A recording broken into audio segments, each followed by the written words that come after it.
Well, one huge thing about pricing is setting expectations. Expectations are super huge when you're talking about pricing. And on today's video, I wanted to share a story of a time where I really didn't set very good expectations and it really turned south on me. Hey friends, welcome. This is day 14 of my 100-day video challenge. Super excited to have you here.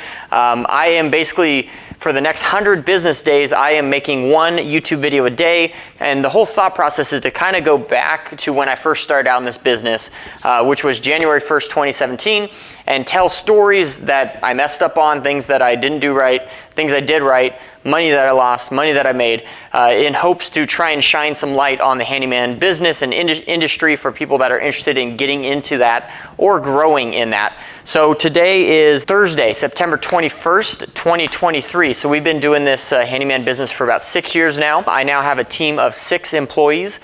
We recently moved up our estimator to the role of general manager. So basically he's handling a lot of the day-to-day operations, which moves me up to CEO, basically in charge of marketing, finances, and company culture.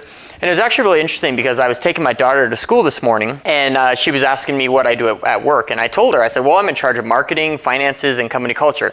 And she says, what's finances and company culture? So we had a little talk about company culture and what that looks like, right? Basically my job is to make sure that my team is happy, feels loved, is hope-filled, and just has a great work environment and it kind of has the things necessary to thrive in business. So it's kind of exciting having that talk with her. And she's like, well, I kind of do that with my friends at school. And I'm like, well, that's great. Our mission as a family is to, bring hope to people that we can. So that was kind of an exciting, totally, off the story here. But the story I wanted to share today was, back when I first started out in this business, I got called by this property manager, or she wasn't a property manager, she owned this mobile home. And her sister lived in this mobile home. And she called me, she says, hey, I live in, I think it was Oregon or something. She lives in Oregon, but the mobile home is here in Sacramento. And she's like, my sister lives in this mobile home. Can you, I need you to go do this work, right? And what she wanted was all the skirting around the mobile home. And I've learned a lot from this. So I'll share a little bit, of what I've learned at the end here. But she wanted all the skirting replaced around this mobile home because it was rotted out. And I said, okay, yep, I can do that, right? Nowadays, we don't do that stuff. And I'll kind of share a little bit of why. And again, this story is about expectations and me not setting the correct expectations and it going south because of that. So first thing, I talked with her. She's a great gal, or seemingly great, right? Everything seemed to go well. And I went out to the property and met with her sister. And first thing off, the sister just like gave me the stink eye. She's like, who are you? Like, she totally did not think that I was like a legit handyman. She's like, can you send your father over here? Like, she did not trust me at all, right? The sister trusted me in Oregon, but this sister did not trust me at all, right? And it was just very like hostile from the beginning. So anyways, I look at it, I take measurements, this and that.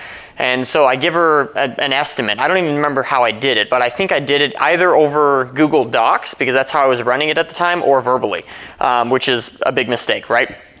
So I go out, I buy all this skirting material, and she also wants it painted, right? So part of our deal was I would paint the skirting material and I was going to replace some of the 1x4s that separated the siding from the skirting. So there was some 1x4s that were rotten and I was going to replace those and paint whatever I replaced, right? So I go through and I'm tearing this thing apart, and when I tear off the skirting in some areas, like the 2x4 framing behind that holds the skirting on is just riddled with termites. Like, there's just so many termites, and it's so bad that I can't even nail or screw my new skirting into that. I was using T111 skirting. And so I called her up and I'm like, man, this termite damage is horrible. And she's like, well, can you just do your best, right? And then the sister comes out and she's all complaining at me like, you don't know what you're doing and this and that. And then to make it even worse, I totally forgot about this until as I was just sharing this.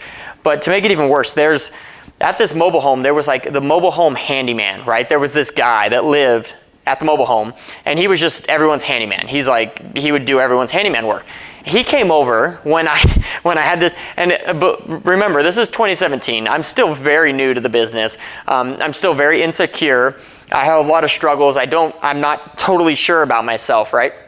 So this older guy comes over and he's like, he's like, hey, I'm Jim. I'm the handyman around here. I don't know why she didn't call me for this. She should have just called me, and then, so he's standing over one shoulder watching me tear open this termite infested thing. And then the sister's standing over watching me on the other end. It's just like, I felt so like insecure at that time because there's these two older people that already like seemingly hate me, right? They don't trust what I'm doing, and they're just judging. Like as I'm doing this, they're just like, oh, you should have done this, or you should have done that, or I would have done this, or she should have just called me, or because the sister that lived there also is like, I don't know why she just didn't call this handyman, that lived at the trailer park. And I remember at times I just wanted to like throw up my hands and be like, okay, I'm out of here. And maybe in retrospect, that's what I should have done, because there was a lot of like harassment going on during this story. So it was kind of insane. But anyways, got everything put back together, got everything painted, got all my all the 1x4 trims that I replaced painted. I got all the skirting painted, but the sister was like, called the other sister that lived in Oregon, the one that was paying, that owned the property, and she's like, hey, this guy didn't paint, what he was supposed to paint, right? And I'm like, no, I painted all the stuff that I replaced. And then this sister's like, no, you were supposed to paint everything. Like she wanted the whole house painted. And I'm like, well, that wasn't like in the original estimate. And then she's like, well, what original estimate? Like there was no original estimate, right? So like that's really where I learned that you definitely need a written estimate and a written contract. What I use currently is Marcate, and I've actually been working with Marcate. Like I try and bring some good offers to you guys. I've been working with Marcate to get a discount. So there's a link in the description below where you can sign up for Marcate if you're interested. It'll get you, I think it's 10% off the first month or something. It's not a whole lot, but it's every little bit helps. So you can check that out, you try it out. It's a really great platform. We're actually in the process of switching over to Service Fusion.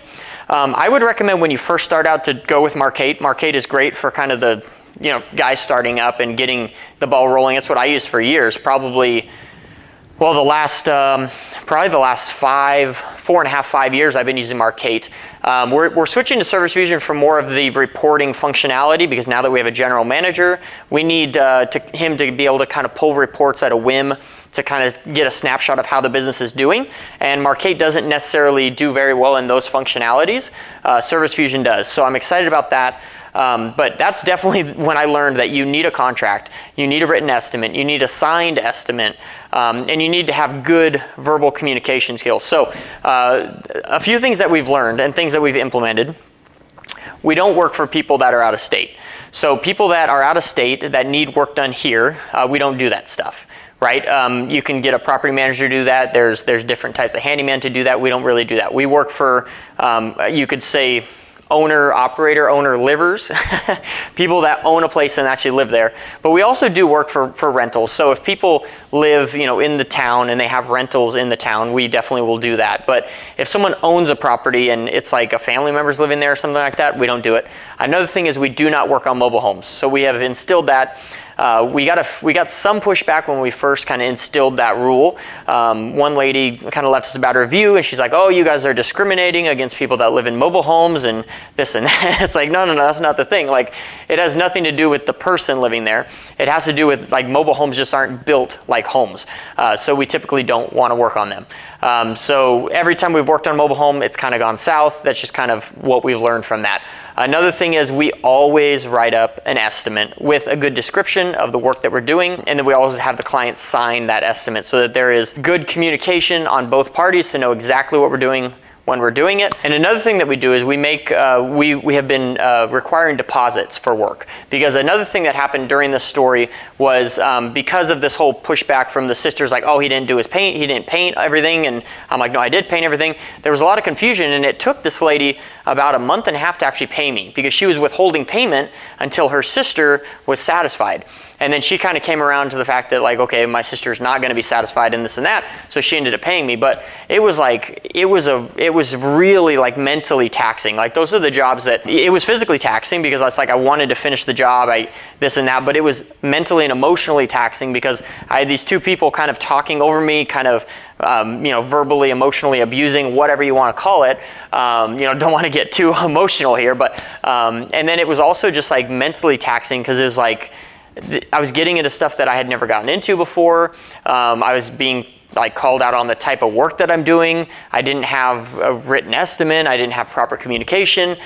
So those are kind of the things that we've instilled in our business to try and prevent that from ever happening again. So I think that's an interesting story to talk about pricing in general, because pricing is huge. We've talked a lot about pricing this week, and we're going to be talking about it again tomorrow. We're really going to be digging into numbers and things like that, which will be exciting. But I think another aspect of pricing that's overlooked is the communication aspect of pricing. Like, hey, this is what we're going to charge, and this is what that covers, right? And if there's any additional work that needs to be done, it's going to be an additional price. So, for instance, we always put a caveat in things that are going to be like, so if we're opening up a wall or we are, replacing a light fixture with a ceiling fan, we always put a caveat in there, especially a light with a ceiling fan, because like we put a caveat in there, we talk to the client, hey, just so you know, there's two different types of ceiling junction boxes. There's a light rated and there's a fan rated. If we get your light fixture down and it has a light rated, we're gonna need to replace that junction box with a ceiling fan rated junction box, and the price will be X, right? So we always tell the client, that, hey, if there's additional work, it's gonna cost a little bit more. So that's a huge story about my business, kind of some vulnerability here. I would love to hear your comments on this story.